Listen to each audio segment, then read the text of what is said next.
Для участников рынка такси необходимо создать правовое поле. Сегодня в рамках форума предпринимателей республики прошел открытый круглый стол Координационного совета по малому и среднему предпринимательству Министерства транспорта и дорожного хозяйства Якутии. На заседании рассмотрели вопросы о государственной поддержке субъектов малого и среднего бизнеса в сфере транспорта, а также обсудили легализацию бизнеса в сфере услуг по перевозке пассажиров наземным и речным транспортом. Участники круглого стола предложили создать правовое поле для всех участников рынка такси, усилив ответственность за осуществление предпринимательской деятельности.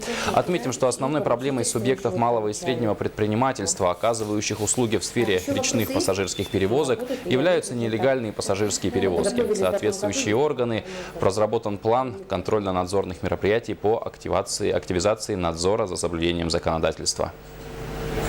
По нашей линии, по линии Минтранса, мы затронули весь спектр вопросов, касающихся субъектов малого предпринимательства.